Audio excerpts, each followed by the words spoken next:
بسم الله الرحمن الرحيم والعاديات ضبحا فالموريات قدحا فالمغيرات صبحا فأثرن به نقعا فوسطن به جمعا إن الإنسان لربه لكنود وإنه على ذلك لشهيد وإنه لحب الخير لشديد أفلا يعلم إذا بعثر ما في القبور وحصل ما في الصدور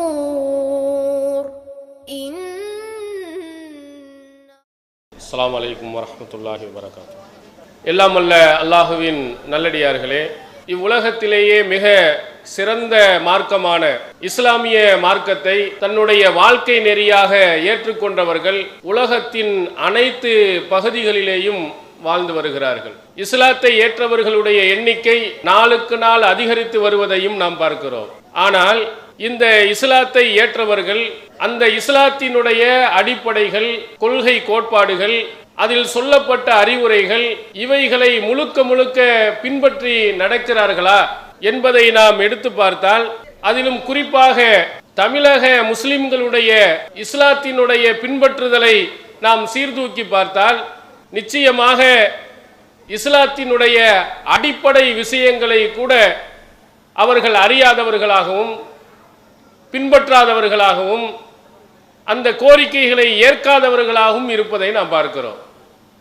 இஸ்லாத்திலே எவ்வளவு சட்டதிட்டங்கள், எவ்வளவு அறிவுரைகள் இருக்கிறது. சில அறிவுரைகளை கண்டுகொள்ளாமல் அவர்கள் விட்டு இருப்பார்களானால், சில அறிவுரைகள் அவர்களுக்கு தெரியாமல் இருக்குமானால் அதை கூட சரி என்று கூட நாம் சொல்லலாம். ஆனால் இஸ்லாத்தினுடைய மிக அடிப்படையாக ஒரு முஸ்லிம் தெரிந்திருக்க வேண்டிய, பின்பற்ற வேண்டிய அவசியமான கொள்கைகளை கூட சரியாக புரியாதவர்களாக இஸ்லாமியர்களை இருப்பதை பார்க்கிறோம். புரியாதது மட்டுமல்லாமல் அந்த கொள்கைக்கு எதிரான செயல்களை கூட நன்மை என்று அவர்கள் நினைக்கும் நிலைக்கு நாம் பார்க்கிறோம். நீங்கள் திருமறை குர்ஆனை நீங்கள் புரட்டி பாருங்கள், அதனுடைய அறிவுரைகளை நீங்கள் எடுத்து பாருங்கள். சில சட்டதிட்டங்கள் முந்தைய நபிமார்களுக்கு இருந்து சில சட்டதிட்டங்கள் மாற்றப்பட்டு சில அறிவுரைகள் கூடுதலாக சொல்லப்பட்டு இப்படி பல விஷயங்கள் ஆரம்ப காலத்தில் இருந்து கொஞ்சம் கூடுதல் குறைவாக இருந்திருப்பதை நீங்கள் பார்க்கலாம். ஆனால் முதல் நபியில் இருந்து அல்லாஹ்வின் தூதர் நபிகள் பெருமானார் ஸல்லல்லாஹு அலைஹி வஸல்லம் அவர்கள் வரையிலேயும் மாற்றமே இல்லாத ஒரே ஒரு கொள்கை இருக்கிறது. வமா அர்சல்னா மின் கப்லிக மின் ரசூலின் இல்லா நூஹிய இலைஹி அன்னஹு லா இலாஹ இல்லா அன ஃபஅபுதூன். நபியே, உமக்கு முன்னால் வாழ்ந்த வந்து சென்ற அந்த தூதர்களுக்கும் நாம் சொல்லி இருப்பது என்ன? என்னை தவிர வேறு யாரையும் நீங்கள் வணங்கக்கூடாது, என்னை மட்டுமே வணங்க வேண்டும் என்பதை உமக்கும் சொல்லியிருக்கிறோம். உமக்கு முன்னால் எவ்வளவு நபிமார்கள் வந்தார்களோ அத்தனை பேர்களுக்கும் சொல்லியிருக்கிறோம். இது மிக முக்கியமான அடிப்படையாக இஸ்லாம் சொல்லக்கூடிய ஒரு கொள்கை. அல்லாஹுவை மட்டுமே வணங்க வேண்டும், அல்லாஹ் அல்லாத யாரையும் வணங்கக்கூடாது, இறைவனுக்கு இருக்கக்கூடிய தன்மைகளை மற்ற எவருக்கும் கொடுக்க கூடாது என்று மிக தெளிவாக திருமறை குர்ஆனுடைய எல்லா இடங்களிலும் சொல்லப்படுகிறது. நபிகள் பெருமானார் அவர்களுடைய 13 ஆண்டு வாழ்க்கை, மக்காவுடைய வாழ்க்கையிலே இந்த அடிப்படை கொள்கை தான் வேகமாக அழுத்தமாக அங்கே சொல்லப்பட்டும் இருக்கிறது. ஆனால் இந்த ஓரிரை கொள்கையை, இந்த தௌஹீதை இன்றைய முஸ்லிம்கள் பின்பற்றி நடக்கிறார்களா? இந்த தௌஹீதின் கொள்கை அடிப்படையிலே தங்களுடைய வாழ்க்கையை அமைத்திருக்கிறார்களா என்றால், அல்லாஹ் ஒருவனை ஏற்றதாக வாய் வழியில் சொல்பவர்கள் நடைமுறையில் அதற்கு மாற்றமாக இறைவனுக்கு இருக்கக்கூடிய தன்மைகளை மனிதர்களுக்கு அவருடைய பெயர்களில் அவுலியாக்கள் என்ற பெயர்களில் உள்ளவர்களுக்கு வழங்கி இருப்பதை சர்வசாதாரணமாக எல்லா இடத்திலையும் நாம் பார்க்கிறோம். அவ உண்மையிலேயே அடிப்படையாக தெரிந்திருக்க வேண்டிய இந்த ஓரிரை கொள்கை எதற்கு அவர்களுக்கு புரியவில்லை? ஏன் அல்லாஹ் ஒருவனை மட்டும் வணங்காதவர்கள் தர்காக்களிலே போய் அங்கே ஏன் கையேந்துகிறார்கள்? இதை திருந்ததற்கு என்ன காரணம் என்பதையும் திருமறை குர்ஆன் நமக்கு உணர்த்துகிறது. இன்றைய மக்கள் திருமறை குர்ஆனை படிப்பவர்கள், நபிமொழியை படிப்பவர்கள், பயான்களை கேட்பவர்கள் யாருமே என்ன செய்வதில்லை, திருந்துவது ரொம்ப குறைவாக இருக்கிறார்கள். அதற்கு என்ன காரணம்? அல்லாஹ் சொல்கிறான், மினல்லதீன ஃபர்ரகு தீனஹும் வ கானூ ஷியா குல்லு ஹிஸ்பின் பிமா லதைஹி ஃபரிஹூன். தங்களுடைய மார்க்கங்களை பல கூறுகளாக பிரித்து கொண்டவர்கள். தௌஹீத் கொள்கையில் இருக்க வேண்டியவர்கள் நிறைய கொள்கைகளாக நிறைய பிரிஞ்சு போகிறான். ஒவ்வொரு கொள்கையில் உள்ளவனும் என்ன நினைக்கிறான், நான் செஞ்சது சூப்பர் கரெக்ட்னு சந்தோஷப்பட்டு கொள்கிறான். எல்லாரையும் தௌஹீத் ஜமாத்தை கேளுங்கள், எங்க கொள்கை தான் கரெக்ட்னு சொல்லுவான். சுன்னத்துல் ஜமாத்தில் போய் கேளுங்க, எங்க இதான் சூப்பரானது என்று சொல்வார்கள். தரீக்கான்னு போய் கேளுங்கள், எங்க இதான் சூப்பர். எத்தனை கொள்கை முஸ்லிம்கள் இருக்கிறார்களோ யாரை போய் கேட்டாலும் நம்ம தான் கரெக்டு, நம்ம தான் சரியானது என்று தன்னிடத்தில் எந்த தவறும் வராது என்பதை தங்களுடைய உள்ளத்தில் ஆழமாக பதிய வைத்திருப்பதின் காரணத்தினால் அவர்கள் திருந்த மறுக்கிறார்கள். தன்னிட்ட நிறைய தவறு இருக்கிறது என்பதை அவர்கள் விளங்கவில்லை. தான் என்னதான் கரெக்ட்னு நினைக்கிறான். ஒரு நகைச்சுவையாக இந்த சமுதாயம் திருந்தாததுக்கு ஒரு செய்தியை சொல்வார்கள். ஒரு கணவர் தன்னுடைய மனைவி மீது அளவு கடந்த அன்பு. அவருக்கு என்ன, தன்னுடைய மனைவிக்கு காது கேட்கவில்லை, எவ்வளவு சத்தம் போட்டு சொன்னாலும் கேட்கல. அந்த மனைவிக்கு மருந்து மாத்திரைகள் கொடுத்து அதை நம்ம சரி செய்யணும். அதுவும் டாக்டர்கிட்ட போய் கூட்டிட்டு போனோம்னா அவ மனசு பாதிச்சிரும். அதனால போய் இவராக நேரடியாக போய் தன்னுடைய மனைவியை பற்றி அந்த டாக்டர்கிட்ட சொல்றார், என்னுடைய மனைவிக்கு காது சரியா கேட்கறது இல்லை, அதனால மருந்தை கொடுங்க. அப்போ உடனே அவர் டாக்டர் கேட்கிறார், இப்படி பொதுவாக சொன்னாலும் மருந்து கொடுக்க முடியாது. உங்க மனைவி எவ்வளவு தூரத்தில் இருந்து நீங்கள் அழைத்தால் கேட்கல, காது மொத்தமாக அவுட் ஆயிடுச்சா அல்லது குறிப்பிட்ட தூரம் தான் இருக்கா என்பதை நீங்கள் பார்த்துட்டு சொன்னீங்கன்னா அதுக்கு தகுந்த மாதிரி நான் மருந்தை கொடுக்குறேன். அவர் வீட்டுக்கு போகிறார். மனைவி சமையல் கட்டில் வேலை பார்த்துட்டு இவர் பின்னாடி நின்று கூப்பிட்ற, டார்லிங் இன்னைக்கு நைட்டு என்ன டிஃபனு? ஒன்றும் இல்லை. கொஞ்சம் முன்னாடி போய் நின்று, டார்லிங் இன்னைக்கு நைட்டு என்ன டிஃபன்டா சொல்லு, ஒரு சத்தம். இப்படியே சொல்லி சொல்லி அவருடைய மனைவியினுடைய முதுகுக்கு பின்னால் போய் நின்று, டார்லிங் நீ நைட்டு என்ன டிஃபனு சொல்லு. சப்பாத்தி சப்பாத்தின்னு 5 தடவை சொல்லி தொலைச்சிட்டேன், எத்தனை தடவை தான் உங்களுக்கு சொல்றது அப்படின்னா அந்த மனைவி. என்ன அர்த்தம்? இவனுக்கு தான் காது கேட்கல. மூதேவி அவன் அங்கேருந்து அவ சொல்லிக்கிட்டே தான் இருக்கிறா, இவனுக்கு காது கேட்கல, ஆனா தன் பொண்டாட்டிக்கு காது கேட்கலன்னு நினைச்சிட்டு இருக்கிறான். அப்போ இந்த மாதிரி நிறைய பேர்கள் இருக்கிறாங்க நம்ம இதுல. என்ன கேள்விட்டா, நம்ம கொள்கைதாயா சூப்பரு, அவன்லாம் நரக குழிக்கு போக போறான். இப்படி நினைத்து கொண்டு இருந்தால் எப்படி நாம் திருந்துவோம்? தன்னை பரிசோதனை செய்து பார்க்க வேண்டும் இல்லையா? நம்ம சொன்னது சரிதானா என்பதை சீர்தூக்கி பார்க்க வேண்டும் இல்லையா? ஒருத்தனும் பார்க்கிற ஒவ்வொருத்தனும் தான் சொன்னதான் சரி. நம்மளும் மனிதன், நம்மிடத்திலும் தவறு வரும். அது சரியா என்பதை சீர்தூக்கி பார்க்க வேண்டும் என்பதற்கு வந்துவிட்டால் தௌஹீத் கொள்கையில் தானாக வந்து விடுவார்கள். அன்றைய காலத்தில் இருந்த பலர்கள் இந்த மாதிரி நினைத்து கொண்டிருந்தார். இல்லாமன் கான ஹூதன் அவு நஸாரா சொல்லுகிறார். யூத கிறிஸ்தவர்கள் சொல்லுகிறார்கள், சொர்க்கத்தில் யூதரும் கிறிஸ்தவ இவங்க மட்டும்தான் போக முடியும், வேற ஒரு வயலும் உள்ள போக முடியாது. நம்ம சுன்னத்துல் ஜமாத்தை மட்டும்தான் சொர்க்கத்துக்கு போவார்கள். தரீக்காவில் இருக்கவன் மட்டும்தான் சொர்க்கத்துக்கு போவான், அது நக்ஷபந்தியாவில் இருந்தால் தான் போவான். இப்படி நிறைய பேர் நினைத்து கொண்டு இருக்கிறாங்க. அந்த மாதிரி அவன் சொன்னான், யூதர்களாக கிறிஸ்தவன் மட்டும்தான் போவான், ஒருத்தன் போக முடியாது. அல்லாஹ் சொல்வார், தில்க அமானியுஹும், இது அவனுடைய எண்ணம். நபியே குல் ஹாத்து புர்ஹானக்கும் இன்குந்தும் சாதிக்கீன், அல்லாஹ் சொல்லுகிறான், நீ உண்மையாளராக இருந்தால் ஆதாரத்தை கொண்டு வந்து காட்டு. அல்லாஹ் தானே சொர்க்கத்துக்கு அனுப்புவான், அல்லாஹ் தானே சொர்க்கத்துக்கு அனுப்பக்கூடிய நீதிபதி. அவன் நாடியவர்களைத்தானே சொர்க்கத்துக்கு அனுப்புவான். அல்லாஹ் எங்கே சொன்னா கொண்டு வா நீ ஆதாரத்தை. அல்லாஹ் கேட்க சொல்லுகிறான், ஆதாரத்தை சமர்ப்பி என்று சொல்லுகிறான். இந்த கொள்கை தான் சரியா? சுன்னத் வல் ஜமாத்தினுடைய கொள்கை தான் சரியா? இந்த இயக்கத்தினுடைய செயல்பாடுகள் தான் சரியா? கொண்டு வா ஆதாரத்தை, நிரூபித்து காட்டு என்று கேளுங்கள். 1400 ஆண்டுகளுக்கு முன்பாக அல்லாஹ் கொடுக்கக்கூடிய சவால், அல்லாஹ் கொடுத்திருக்க அறிவை பயன்படுத்து என்று சொல்லுகிறான். சிந்தித்திருந்தால், இந்த கேள்வியை கேட்க வேண்டும் என்ற அறிவு இந்த சமுதாய மக்களுக்கு வந்திருந்தால் தர்காக்கு போக மாட்டான். அல்லாஹ் அல்லாதவர்களிடத்தில் போய் கையேந்த மாட்டான்.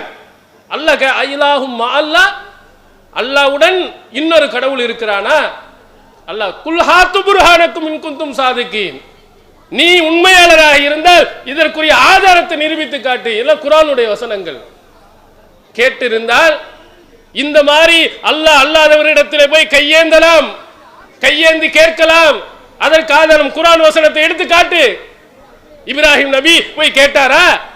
அதற்கு முன்னால் இறை தூதர்கள்ட்ட கேட்டார்களா? நபிகள் பெருமானா ஸல்லல்லாஹு அலைஹி வஸல்லம் அவர்கள் வாழ்ந்த நேரத்திலே கபர்களிலே போய் கையேந்தி கேட்டார்களா? அவர்கள் பிரார்த்தனை செய்ததற்கு ஆதாரம் இருக்கிறதா? குர்ஆன் வசனம் எங்கே எடு? ரசூல் ஸல்லல்லாஹு அலைஹி வஸல்லம் சொன்னார்களா? அவருடைய பொன்மொழிகளிலே ஆதாரம் இருக்கிறதா? கேளு, கொண்டு வா அப்படின்னு நீங்க கேட்டிருந்தால் ஒருத்தன் கரெக்டாக சொல்லியிருப்பான், சரியாக விளக்கியிருப்பான், புரியாதவன் புரிந்திருப்பான். ஒண்ணுமே நம்ம கேட்கல, அதற்கு சொன்னால் சரி, ஊரில் நடந்தால் சரி என்று நாம் கண்மூடி கொண்டு போவதனால்தான் சரியான கொள்கைக்கு வர முடியும். அபூஜஹில் கூட்டத்தினர்கள், குஃப்ரியத்திலே ஊறி போனவர்கள் எல்லாம் எங்க முன்னோர்கள் சொன்னா ரைட் தான், ஓ கேளு, வேணாயா போ, அதனால தான் திருந்த மாட்டான்ட்டான். அபூஜஹில் வராததற்கு, உத்பா வராததற்கு, ஷைபா போன்ற பெரும் தலைவர்கள் எல்லாம் தௌஹீதுக்கு வராததற்கு காரணம் சிந்திக்க மறுத்தான். எங்க முன்னோர்கள் சொன்னதா சரி என்று சொன்னா, அவர்கள் சொன்னதற்கு மாற்றம் எதுவும் இல்லை என்று சொன்னா, எங்களுடைய முன்னோர்கள் சொன்ன அடிப்படையில் பின்பற்றுவோம் என்று சொன்னா சிந்திக்க மறுத்தான். அதன் காரணத்தினால் தான் அவன் போறான். தௌஹீது கொள்கையை எதிர்த்த, தௌஹீது கொள்கைக்கு எதிராக நடந்த அபூஜஹிலுடைய வழிகாட்டுதல்கள் தான் இந்த மாதிரி முன்னோர்கள் மூதாதையர்கள் மட்டும் சொல்லிக் கொண்டு நிற்பது. ஆதாரங்களை, சான்றுகளின் அடிப்படையில் நடப்பது அல்லாஹ்வின் தூதர் அவர்கள் சொன்ன தௌஹீத்வாதிகளுடைய வழிமுறை. இறை தூதர் இப்ராஹிம் நபி தௌஹீதுக்கு மிகப்பெரிய ஒரு இமாம், ஒரு அற்புதமான வழிகாட்டி. அவர் என்ன சொன்னார்? கண்மூடி பின்பற்றினாரா? மண்டையில் அடித்து சொன்னார், சிந்தித்து பாருன்னு சொன்னார். அன்றைய காலத்திலே சிலை வணக்க வழிபாடுகளில் ஈடுபட்டு கொண்டிருந்தவர்களுக்கு சிலைகளை உடைத்து விட்டு ஒரு கோடாலியை பெரிய சிலையிலே போட்டுவிட்டு கூப்பிட்டு சொல்லுகிறார், ஃபஸஅலுஹும் இன் கானு யன்திகூன், இதான் உடைச்சிச்சு, இருக்கா இல்லையா, நீ கடவுள் நம்புறிய, பேசினால் கேட்டுப்பார், பேசினால் அதனுடைய கேள்வியை கேட்டுப்பார், அது உனக்கு விளக்கம் தரும் என்று மண்டையில் அடித்து இதற்கு என்ன சான்று இருக்கு என்று கேட்டவர் அவர். ஆதாரங்களை எடுத்து வைத்து புரிய வைத்தவர் அவர். 1400 ஆண்டுகளுக்கு முன்னால் நபிகள் பெருமானார், அதற்கு 1000 ஆண்டுகளுக்கு முன்னால் இப்ராஹிம் நபி.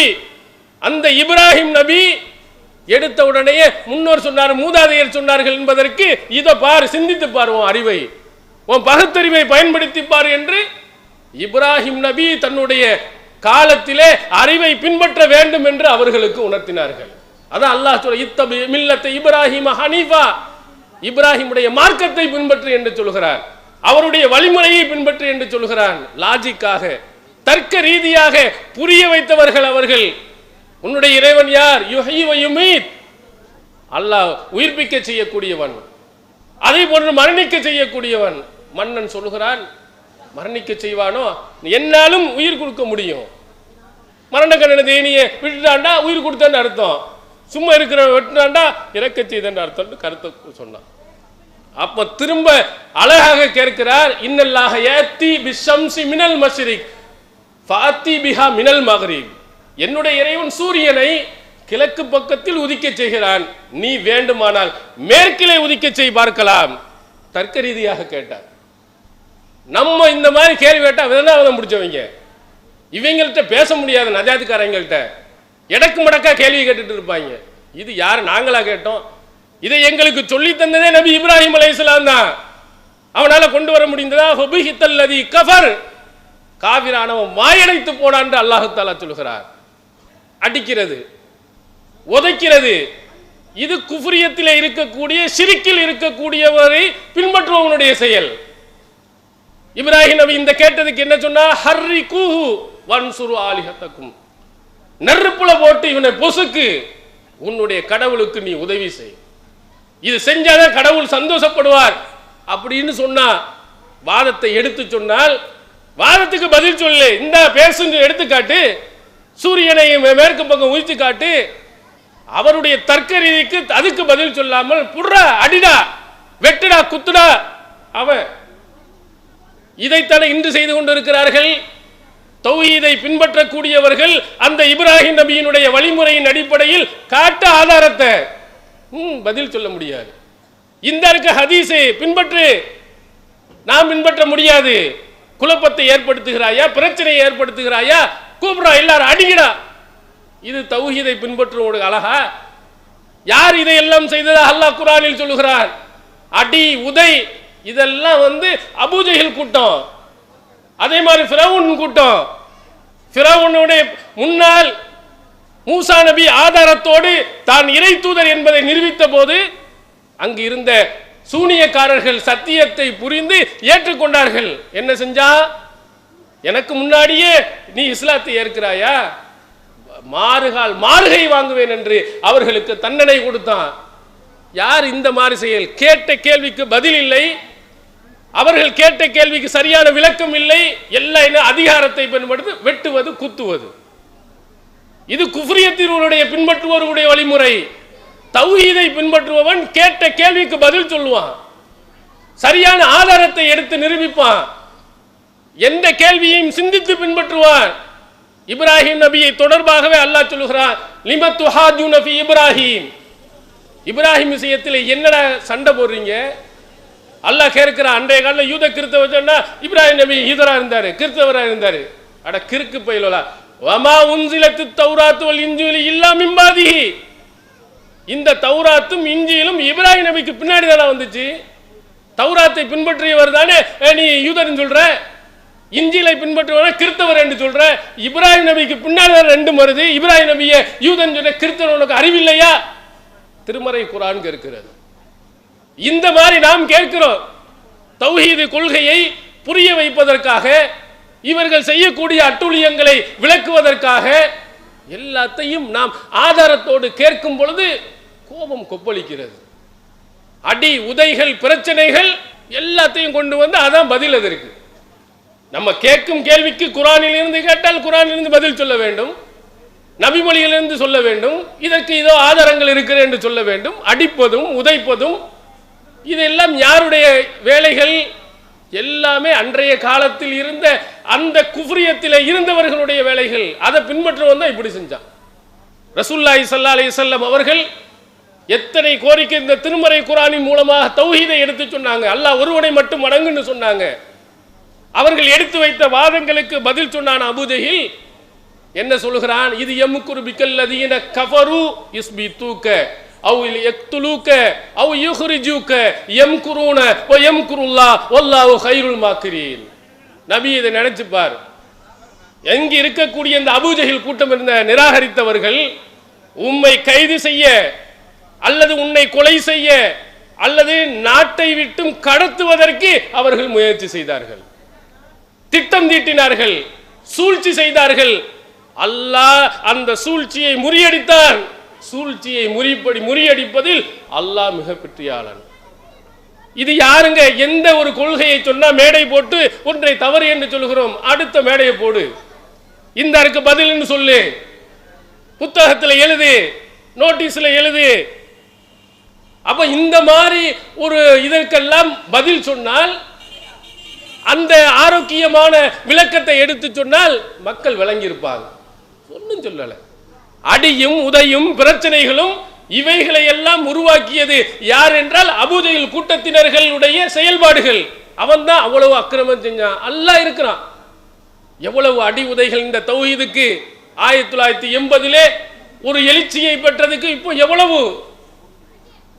தமிழக முதலமைச்சர் 22 அமைப்புகளும் வருகின்ற பொழுது இந்த நீ சொன்னிய சின்ன அமைப்பு என்று சொன்ன இதுக்கு அவங்க சொன்ன மூவ்மெண்ட் ஆஃப் இந்தியா, இந்தியாவிலே மிகப்பெரிய வளர்ச்சி அடைந்து வரக்கூடிய 7.5 லட்சம் உறுப்பினர்கள் மட்டும் இருக்கக்கூடிய அமைப்புங்கிற வார்த்தை அல்லாஹ்தாலா சொல்ல வைக்கிறார். இது என்ன பொய்யானது அல்ல. எத்தனை லட்சக்கணக்கான மக்கள் கூடுகிறார்கள், நம்புகிறார்கள். நம்ம 15 லட்சம் பேர் மக்களை கூட்டினோம். எங்கே? சென்னையிலே தீவுத்திடலிலே. உறுப்பினர்கள் மட்டும் 7.5 என்றால் மற்ற மக்களும் சேர்ந்து இருப்பார்களே, ஆனால் அந்த எண்ணிக்கையை சரி என்பதை நீங்கள் யூகிக்கலாம். அப்போ இந்த அளவிற்கு எவ்வளவுதான் அடித்தாலும் உதைத்தாலும் இந்த தௌஹீது கொள்கை ரொம்ப வேகமாக தான் வளரும். பந்து மாதிரி இந்த தௌஹீது கொள்கையை ரொம்ப வேகமா அடிச்சேன்னா அதே வேகத்தை விட கூடுதலா திருப்பி வரும் உனக்கு. இந்த மக்களிடத்தில் வேகமாக வளரும், வளர்கிறது, தமிழகத்திலே வளர்கிறது. இந்த மக்களுடைய மிகப்பெரிய ஒரு வளர்ச்சியை இந்த தௌஹீது கொள்கையை பின்பற்றுபவர்கள் அடைந்து கொண்டு இருப்பதையும் நாம் பார்க்க முடிகிறது. அப்போ அல்லாஹ்வின் தூதர் அவர்கள் காட்டிய அந்த வழிமுறையில் பதிலுக்கு பதில் இல்லாமல் அடிப்பது, உதைப்பது, இதெல்லாம் நம்மாலும் செய்ய முடியும். செய்வது பெரிய விஷயம் அல்ல. மக்களை திருத்த வேண்டும் என்பதற்காக வேண்டி நிறைய விஷயங்களில் நாம் அமைதியாக இருக்கிறோம். அப்போ நாம் உங்களிடத்தில் அடிப்படையாக நான் என்ன சொல்லுகிறேன் என்றால், இந்த தௌஹீது கொள்கையை நீங்கள் பின்பற்ற வேண்டுமானால், இந்த சமுதாயம் பின்பற்ற வேண்டுமானால் சிந்திக்க வேண்டும். இது சரியா இல்லையா என்பதை சீர்தூக்கி நீங்கள் பார்க்க வேண்டும். உதாரணத்திற்கு நான் சொல்லுகிறேன், மௌலூது ஓதுகிறீர்கள். இங்கே ரபியுல் அவ்வல் மாதம் வந்துவிட்டால் பள்ளியாசல்லே மௌலூது ஓதப்படுகிறது. ரபியுல் ஆகிர் வந்துவிட்டால் மொய்தீன் அப்துல் காதர் ஜெயிலானிக்காக வேண்டி மௌலூது ஓதப்படுகிறது. இந்த மௌலூது யாருடைய காலத்தில் வந்தது? அல்லாஹ்வின் தூதர் அவருடைய காலத்தில் இப்ராஹிம் நபிக்கு மௌலூது ஓதுனாங்களா? ரசூலுல்லாஹி ஸல்லல்லாஹு அலைஹி வஸல்லம் இறந்ததற்கு பிறகு நபி தோழர்கள் ஓதுனாங்களா? குர்ஆன் மௌலூது ஓதணும் என்று சொன்னதா? ரசூலுல்லாஹி ஸல்லல்லாஹு அலைஹி வஸல்லம் அப்படிப்பட்ட ஆதாரங்களை எங்கேயாவது சொல்லி இருக்கிறார்களா? கேட்டு இருந்தீங்கன்னா இதற்குரிய ஆதாரங்களை பார்த்திருப்பீர்களானால் ஒன்றும் இல்லைங்க. குர்ஆனை நீங்கள் எடுத்து பாருங்க, ரொம்ப ஆச்சரியமான பல விஷயங்கள் உண்டு. அல்லாஹ்வின் தூதர் அவர்கள் எந்த வருடம் பிறந்தார்கள், எந்த தேதியில் பிறந்தார்கள், ஆதாரபூர்வமான செய்தி உண்டா? கிழமைக்கு மட்டும்தான் இருக்கு. ரசூலுல்லாஹி ஸல்லல்லாஹு அலைஹி வஸல்லம் அவர்கள் திங்கள் கிழமை பிறந்தார்கள். அதற்கு சஹீஹ் முஸ்லிமில் ஒரு செய்தி பதிவு செய்யப்பட்டிருக்கிறது. ரபியுல் அவ்வல் 12.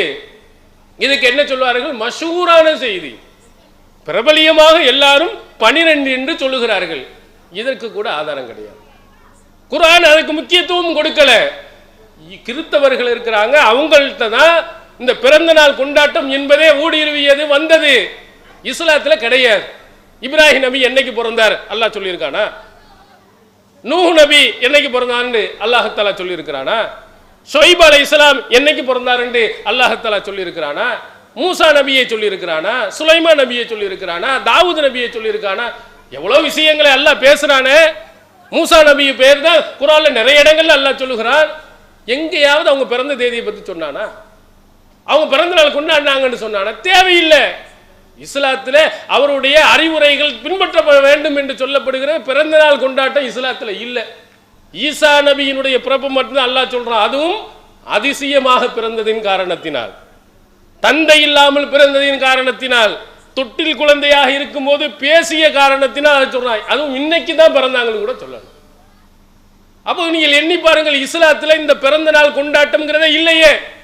எங்கே நீ கொண்டு வந்த இந்த மௌலூது பாடல்களை? எங்கிருந்து யார் இயற்றினா? இதை யார் சுன்னத்துன்னு சொன்னா? சுன்னத்துன் நபி, நபியினுடைய வழிமுறை இல்லையா?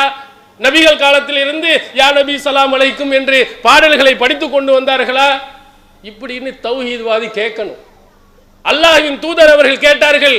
குர்ஆன் கேட்கிறது, லாத்து உஸ்ஸா இல்லா அஸ்மாவும் சம்மைத்துமுஹா அன்தும் வ ஆபாவுக்கும்.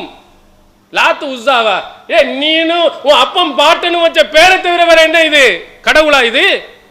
கடவுளுக்குள்ள சான்றுகள் உண்டா? இதுக்கு ஆதாரம் இருக்குதா? குர்ஆன் கேட்கிறது, நீ உன் அப்பா அம்மா விட்டு வச்ச பேரையா இது? அப்ப இதே மாதிரி நீ மௌலூதுன்னு சொன்னியே, உன் பாட்டனார் முப்பாட்டனார் இருக்கக்கூடிய ஓதுனது குர்ஆனில் எங்கே இருக்கிறது? நபிமொழியில் எங்கே இருக்கிறது? கேட்க வேண்டும். தௌஹீதை பின்பற்றுபவர்கள், அல்லாஹ்வின் தூதர் அவர்களுடைய வழிமுறைகளை பின்பற்றுபவர்கள் கேட்டிருந்தால் இந்த மௌலூது என்பது உள்ளே நுழைந்திருக்காது. இந்த மௌலூது பிரச்சனைகள் இந்த சமுதாயத்தில் வந்திருக்காது. தௌஹீதை பின்பற்றுபவனை அல்லாஹ்வின் தூதர் அவர்கள் அப்படி உருவாக்கினார்கள். அதனால ஏகத்துவ கொள்கையை பின்பற்றுவவன் அவன் தூக்கி எறிகிறான். போய் தர்காவில் கையேந்துகிறீங்களே, அல்லாஹ் என்ன சொல்றான்? இன்னல்லதீன ததுஊன மின் தூனில்லாஹ் இபாதுன் அம்சாலுக்கும். எவ்வளவு அல்லாஹ் தர்க்க ரீதியாக உங்களுக்கு விளக்குறான் பாருங்க. அல்லாஹ் அல்லாத யாரை நீங்கள் அழைக்கிறீர்களோ, அல்லாஹ் அல்லாம எதை வேணாலும் வை, மட்டை வல்லு, மரத்தை வை, கல்ல வல்லு, எண்ணத்தை எதை வேணாலும் வச்சுக்க, எதா இருந்தாலும் அல்லாஹ் அல்லாதவர்களை நீ அழைக்கிறியே, இபாதுன் அம்சாலுக்கு ஒன்ன மாதிரி அடியா இருந்தாப்பா அது. இந்த ஆட்கள் நீ இருக்கிறியே, இவர்களை உள்ளே அடக்க வச்சு கையேந்துகிறியே, இவங்களுக்கு பெரிய சக்தி இருக்கோ? ஒன்ன மாதிரி அவரும் ஒரு மனிதர் தான், உன்ன மாதிரி உள்ளவர் தான். கேட்கும் போகும் ஃபதுஊஹும் கேட்கும் சொன்னீங்கன்னா ஃபல்யஸ்தஜீபு லக்கும் இன் குன்தும் சாதிகீன். அல்லாஹ் திருப்பி கேட்கிறா, அது சக்தி இருக்குன்னா கூப்பிட்டு பாரு, அழைத்து பார், பதில் சொல்லட்டும் உனக்கு. நீ உண்மையாளடா இருந்தா, சத்தியவாளடா இருந்தா, சொன்னது கரெக்ட் என்று இருந்தா கூப்பிடு. ஓ அவளியா வந்து ஆமா உனக்கு தலைவலியா மாத்திரை இந்தா அப்படின்னு சொல்லட்டும். ஏதாவது பிரச்சனை இருந்தா இந்த சரியா இருந்து வந்து உனக்கு பதில் சொல்லட்டும், கேட்டு பாரு. அல்லாஹ் சொல்லுகிறான், மல்லா யஸ்தஜீபு லஹு யௌமல் கியாமா, மறுமை நாள் வரவரையிலும் பதில் சொல்ல மாட்டான். வஹும் அன் துஆஇஹிம் காஃபிலூன், அவர்கள் உங்களுடைய கோரிக்கையை விட்டும் கவனமற்றிருக்க, அவங்களுங்க கேட்கவே செய்யாது. இது குர்ஆன்ல சொல்லுது, அல்லாஹ்வுல சொல்லுகிறான். அல்லாஹ்வும் திருப்பி கேட்கிறானே, தௌஹீது கொள்கையில உள்ளவனே பாரு, இப்படி கேரு. அது உண்மையாக இருந்தால் என்றாவது அந்த அவுலியாக்கள் பேசி இருக்கிறாரா? பேசினதாக சொல்லுவான். முந்தைய காலத்தில் வந்தாரு, இந்திய காலத்தில் வந்தாரு. இந்த காலத்தில் எங்க போனார் அவரு? உங்கள்கிட்ட பேசினாரா? உங்களுக்கு பதில் சொன்னாரா? ஒண்ணும் இல்லை. சேட்டா கனவுல வந்தாரு, அங்க வந்தாரு, இங்க வந்தாருன்னு சொல்லுவான். உண்மையிலே கேட்பவன் இருந்தா இப்போ கூப்பிடுவோம், வந்து பதில் சொல்லணும். இது அல்லாஹ் நமக்கு சொல்லக்கூடியது. தௌஹீதை பின்பற்றுவன் இப்படி கேளு, அல்லாஹ் ஒருவனை மட்டும் நம்பக்கூடியவன் இப்படி கேளு. இதைத்தான் ரசூலுல்லாஹி ஸல்லல்லாஹு அலைஹி வஸல்லம் அந்த அபூஜஹல் முட்டாள்களுக்கு கேட்டார்கள். அவன் மூட நம்பிக்கையில் மூழ்கி போனவனால சிந்திக்க முடியவில்லை. உண்மையிலேயே பகுத்தறிவை பயன்படுத்திய அந்த நபி தோழர்கள் புரிந்தார்கள், விளங்கினார்கள். இந்த தௌஹீதின் கொள்கையின் பக்கம் அவர்கள் வந்திருக்கிறார்கள். அப்போ அல்லாஹ் அல்லாதவர்கள்ட்ட நீங்க கையேந்துகிறீர்கள், ஒண்ணும் இல்லை. அதனால் தான் உமர் பின் கத்தாப் ரலியல்லாஹு அன்ஹு அவர்கள் சஹீஹ் புகாரியில் இடம்பெறு படித்து பாருங்கள். ஹஜ்ருல் அஸ்வத், சொர்க்கத்தில் இருந்து இறக்கப்பட்ட கல், அதற்கு ஆதாரபூர்வமான நபிமொழிகள் இருக்கிறது. அந்த கல்லை முத்தமிட்டு சொல்லுகிறார்கள், லவ்லா ரஅய்து நபி ஸல்லல்லாஹு அலைஹி வஸல்லம் யுகப்பிலுக மா கப்பல்துக. அவர் சொல்லுகிறார், இன்னக ஹஜ்ருன் லா யலுரு வலா யன்ஃபு. நீ ஒரு கல், உனக்கு எந்த நன்மையும் செய்ய முடியாது, எந்த தீமையும் செய்ய முடியாது. அல்லாஹுவின் தூதர் அவர்கள் மட்டும் முத்தமிட்டு இருக்கவில்லை என்று சொன்னால் உன்னை முத்தமிட்டு இருக்க மாட்டேன். தௌஹீத் வாதியினுடைய வார்த்தை. ஹஜ்ருல் அஸ்வத் சொர்க்கத்திலிருந்து வந்தது, அதுக்கு எந்த இது சக்தியும் கிடையாது என்று சொன்னால் இங்கு பிறந்தவர்கள், அட்ரஸே இல்லாதவர்கள், அதெல்லாம் பார்த்தீர்கள் என்றால் அல்லாஹு அக்பர். நம்ம நகைச்சுவை மத்தி வெளியிலேருந்து பார்த்தா சிரிப்பான் அவருடைய பெயர்களை. அந்த அளவுக்கு இல்லாதவர்கள், கேவலமாக சாதாரண மனிதனாக இருக்கக்கூடியவர்கிட்ட போய் கையேந்துகிறோம். சொர்க்கத்து கல்லுக்கே கிடையாது. ஏன்னா ரசூலுல்லாஹ் அப்படி உருவாக்குனாங்க.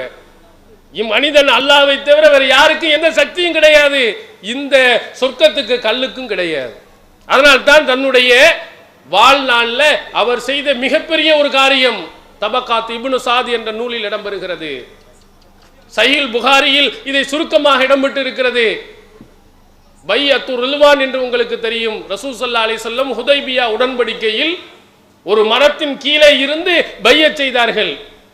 அல்லாஹ் கூட தஹ்த ஷஜரா, அந்த மரத்தின் கீழே பைஅத் செய்தவர்கள் என்று பெருமையோடு சொல்லுகிறான். அல்லாஹ் பொருந்தி கொண்டான் என்றும் சொல்லுகிறார். ரசூலுல்லாஹி ஸல்லல்லாஹு அலைஹி வஸல்லம் காலத்துக்கு பிறகு உமர் ரலியல்லாஹுடைய காலத்திலே என்ன செய்கிறார்கள்? கூட்டம் கூட்டமாக போய் ஒரு மரத்தை பார்த்து, அந்த மரத்தில் ரொம்ப பரக்கத்து நிறைந்த மரம், ரசூல் ஸல்லல்லாஹு அலைஹி வஸல்லம் பைஅத் செய்த மரம் அப்படின்னு அங்கே போய் தொழ ஆரம்பித்தான். தொழ ஆரம்பித்த உடனேயே முஸையப் ரலியல்லாஹு அவர்கள், சயீத் இப்னு முஸையப் அவர்களுடைய மகன் சயீத் என்பவர், என்ன புதுசு புதுசாக எல்லாரும் தொழுது கொண்டு இருக்கிறார்களே, என்ன விஷயம் என்று கேட்கும்போது இந்த விவரம் தன்னுடைய தந்தை போய் கேட்கிறார் முஸையப் ரலியல்லாஹு அவர்கள்ட்ட. இப்படி ஒரு மரத்தை பார்த்து, இந்த மரம் ரசூல் ஸல்லல்லாஹு அலைஹி வஸல்லம் அவர்கள் பையத் செய்த மரம்னு சொல்றாங்களே, உங்களுக்கு தெரியுமா? ஏன்னா இவரும் அந்த பையத்துர் ரில்வானில் கலந்து கொண்டவர் முஸையப் ரலியல்லாஹு அவர்கள். அவங்களும் ரசூலுல்லாஹ்ட்ட பையத் செய்தவர்களில் ஒருவர். அதனால அவர் மகன் கேட்கிறார். அப்படியா? அவர் அழகா சொல்லுகிறார், ஒரு மரத்தின் கீழே நாங்கள் பையத் செய்தது உண்மைதான். ஆனால் அடுத்த வருடம் நாங்கள் திரும்பவும் என்ன செய்கிறோம், உம்ரா செய்வதற்காக போகிறோம். அப்போது எங்களுக்கு அது எந்த மரம் என்று எங்களுக்கு தெரியவில்லை, எந்த மரத்தில் உட்கார்ந்தோம் என்று எங்களுக்கு நினைவில்லை, அதை பற்றி கண்டுகொள்ளவில்லை என்று முஸையப் ரலியல்லாஹு அவர்கள் சொல்லுகிறார். அப்பதான் சயீத் கேட்கிறார், இந்த நபி தோழர்கள் ரசூலுல்லாஹ்வோட கலந்து கொண்டவர்களுக்கே தெரியவில்லை, அன்தும் ஆலம், உங்களுக்கு ரொம்ப தெரிந்து விட்டது போலும் அப்படின்னு கிண்டலாக சொன்னார். அப்ப ரசூல் ஸல்லல்லாஹு அலைஹி வஸல்லம் அவர்கள் உருவாக்கியவர்கள் இந்த மரத்துக்கு மட்டைக்கு எதுக்குமே சக்தி கிடையாது என்று உருவாக்குனால தான் அங்க கையை வச்சா காலை வச்சா பரக்கத்துங்கிறத நம்பல. அதனால அந்த மரத்தை கண்டுகொள்ளவில்லை. உமர் ரலியல்லாஹு அன்ஹுடைய காலத்துல ஒரு ஆள் உட்கார்ந்து தொழுதுகிட்டு இருந்தான், கூட்டம் கூட்டமா போனுச்சு. உடனே உமர் பார்த்தார், என்னடா இவங்க ரொம்ப மோசமா போய் கொண்டு இருக்கிறான்னு சொன்ன, அமரஹும் குத்தியத், அவர்களை எச்சரிக்கை செய்து விட்டு கட்டளை போட்டார், அந்த மரத்தையே வெட்டி எரிஞ்சிட்டார் அவருடைய ஆட்சி காலத்தில். இல்லை என்றால் அது ஒரு பெரிய தர்காவா இன்னைக்கு காலத்தில் ஆக்கியிருப்பார்கள். அது இந்தியாவிலிருந்து போகக்கூடியவர்கள் செய்யக்கூடிய அட்டூழியங்கள் அரபு நாட்டுக்காரனுக்கு பொறுக்க முடியலை. இப்போ சமீபத்தில் நான் போயிட்டு வந்த இதில் பத்ர் எப்படி இருக்குன்னு பார்த்த பெரும் இதாக இருக்கு. பெரிய என்னை விட உயரத்துக்கு செவரை போட்டு வச்சிருக்கான், உள்ள எல்லாத்தையும் பூட்டிட்டான். அதுக்கு முன்னாடி போறவங்களாம் உள்ள விட்டு அனுமதிச்சுட்டு இருந்தான். இப்போ கேட்ட போட்டு உள்ள பார்த்தா அரபியில் எழுதி வச்சிருக்கிறான், உருது மொழியில், இந்தியாவிலேருந்து போகிற ஒரு 2 மொழி தான் இருக்கு. அங்கே போய் கையேந்தக்கூடாது, அங்கே போய் ஃபாத்தியா ஓதக்கூடாது, சஜிதா செய்யக்கூடாது, எல்லாத்தையும் எழுதி. ஏன்னா போகிறவங்க குரூப்பு பூரா அங்கே பத்ர் போரில் கலந்து கொண்ட சஹாபாக்களில் போய் அங்கே மண் அள்ளுறது, சஜிதா செய்கிறது, எல்லா அட்டகாசங்களையும் நம்ம இந்தியாவிலேருந்து போகிற குரூப் தான் செய்யும். அதனால மொத்தமாக பூட்டு போட்டான். இப்போ நீங்கள் போனாலும் கூட உள்ளே போய் பார்க்க முடியாது. வேணுமானா ஒரு கல்லை போட்டு கொஞ்சம் எட்டி இப்படி எட்டி பார்த்தோம்னா அப்படி தெரியும், அவ்வளவுதான். அப்போ இந்த நாட்டில் இருக்கக்கூடியவர்கள்ட்ட தௌஹீது என்பது இல்லை, வாடகை இல்லாமல் போயிருச்சு. அப்போ உமர் ரலியல்லாஹு அவர்கள் உருவாக்கினார்களே, அந்த உமர் ரலியல்லாஹு அவர்களுடைய நம்பிக்கை ரசூல் ஸல்லல்லாஹு அலைஹி உருவாக்குற மாதிரி நமக்கு இருக்குமானால் நம்ம தௌஹீதை பின்பற்றியவர்களாக நம்ம கண்டிப்பாக இருப்போம். ஆனால் இன்று அல்லாஹ் அல்லாதவர்களிடத்திலே கையேந்துவது, நபி ஸல்லல்லாஹு அலைஹி வஸல்லம் அவர்களை பாவங்களை மன்னிக்க வேண்டும் என்று கேட்பது, இப்படி எத்தனையோ விஷயங்கள், அதுக்கு சொல்லக்கூடிய கதைகள். அல்லாஹு அக்பர். அந்த அவுலியாக்களுடைய பெயர்கள் கேட்க வேண்டியது. கட்டி மஸ்தான் அவுலியா, சட்டி மஸ்தான் அவுலியா, இது கிண்டலுக்கு சொல்ல இருக்கா இல்லையான்னு பாருங்க. குரங்கு மஸ்தான் அவுலியா, அணிப்புல மஸ்தான் அவுலியா, பீடி மஸ்தான் அவுலியா, எத்தனை பெயர்கள். இந்த பெயர்களை கேட்கும் பொழுது நமக்கே இதா இருக்கு. மரத்தடி அவுலியா, அதை மரக்கட்ட அவுலியா, அதை சந்தூக் அவுலியா, என்னென்னமோ ஒரு பேரை கேட்கும் பொழுது வித்தியாசமாக. அதான் மைதீன் பிச்சா அவுலியா, செத்து போன யானைக்கு தர்காக்கள், இப்படி பெயர்களை எல்லாம் பார்க்கும்போது கேலி செய்கிற மாதிரி, கிண்டல் செய்கிற மாதிரி பெயர்கள். இப்படியெல்லாம் ரசூல் ஸல்லல்லாஹு அலைஹி வஸல்லம் அவர்கள் சொன்னாங்களா? மஸ்தாண்டா என்னன்னு தெரியுமா? பாரிசி மொழியில் எடுத்து கேளுங்க. மஸ்தில் இருக்கிறான்டா அப்படியே போதையில் இருக்கிறான்னு அர்த்தம். அது எல்லாம் மஸ்தான் பேரை வச்சிருக்கான். பீடி மஸ்தான், அதே மாதிரி இந்த மஸ்தான், குரங்கு மஸ்தான், எல்லாமே போதையில் சுற்றி கொண்டு திரிந்த அது மாதிரி கிறுக்கையர்கள்லாம் எல்லாத்தையும் பிடிச்சி வச்சு தர்கா கட்டி வச்சிருக்கான். அதற்கு ஏதாவது சான்றுகள் இருக்கா, ஆதாரம் இருக்கா? ஒன்றும் கிடையாது. சும்மா ஏதாவது பேர். பாஸ்போர்ட்டுக்கெல்லாம் இந்த தஞ்சை மாவட்டத்தில் அவுலியா வச்சிருக்கான், விசாக்கு வச்சிருக்கான். இவன் என்ன இங்கே இந்த திருச்சி மாவட்டத்தினுடைய பாஸ்போர்ட் அதிகாரி. அவர் பாஸ்போர்ட் அவர் கொடுக்கறதுக்கு பாஸ்போர்ட்டுக்கு ஒரு அவுலியா, விசாக்கு ஒரு அவுலியான்னு இன்றும் வைத்துக் கொண்டு இருக்கிறார்கள். இந்த கூட்டம் போய் நம்பிக்கொண்டு வந்து கொண்டு இருக்கிறது. அது மட்டுமல்லாமல் அதை நம்ப வைக்கிறதுக்கு சொல்ற கதைகள் இருக்கிறதே. அல்லாஹு அக்பர். தௌஹீது சிறிதளவு இருக்கக்கூடியவன் கூட கண்டிப்பாக அதை ஜீரணிக்க மாட்டான். ரசூலுல்லாஹி ஸல்லல்லாஹு அலைஹி வஸல்லம் அவர்கள் காட்டிய தௌஹீதை கொஞ்சம் புரிந்திருந்தால் கூட போக மாட்டான். பீரப்பான்னு ஒரு ஆள் இருந்தாராம். அவர் பள்ளியில் தொழுகிறதே கிடையாது.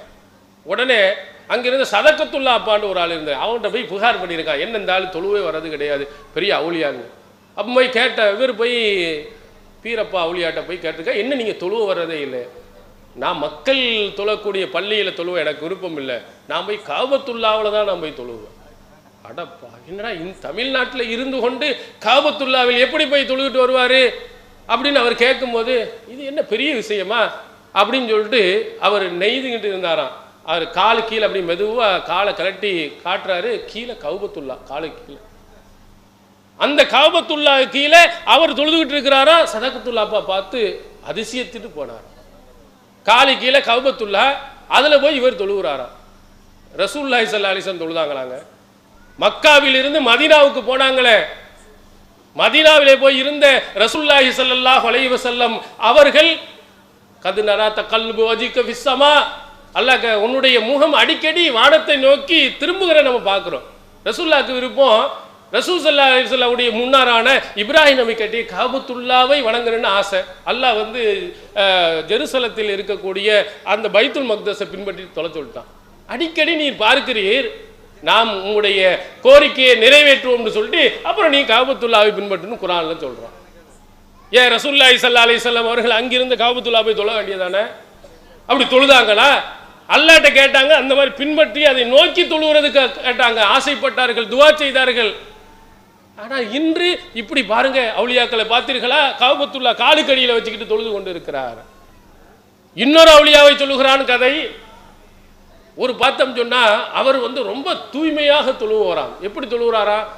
குடலை பூரா வெளியே எடுத்து வச்சு சுத்தம் பண்ணிட்டு அப்புறம் ஒளி செஞ்சுட்டு தொழுகிறாரா. கிறுக்கு போய் இந்த மாதிரி ஜும்மா உரைகள்ல எல்லாருக்கும் சொல்லிட்டு இருக்கிறான். குடல்ல உருவி எடுத்து போட்டு அதை சுத்தம் செய்து விட்டு தொழுவோன்னு அல்லாஹ்வின் தூதர் அவர் சொன்னாங்களா? ரசூலுல்லாஹ் அப்படி செஞ்சாங்களா? ரொம்ப தூய்மையானவர், ரொம்ப பரிசுத்தமானவர்கள். அற்புதத்துக்கு அள்ளி விடுகிறார். ஹசன் பஸரி ரஹ்மத்துல்லாஹி அலைஹி பெரிய அவுலியாவாம். அவர் தன்னுடைய வல்லமையை காட்டுவதற்காக முசல்லாவை எங்கே கடல்ல விரித்து தொழுதுட்டு இருந்திருக்கார். உடனே அடுத்த அவுலியா ராபியத்துல் பஸரியா என்ற பொன் அவுலியாவுக்கு கோபம், இது பெரிய விஷயமா, நான் தொழுகிறேன் வானத்தில் முசல்லா விரித்து தொழுதாரலாம் சொல்லுகிறார்களா இல்லையா?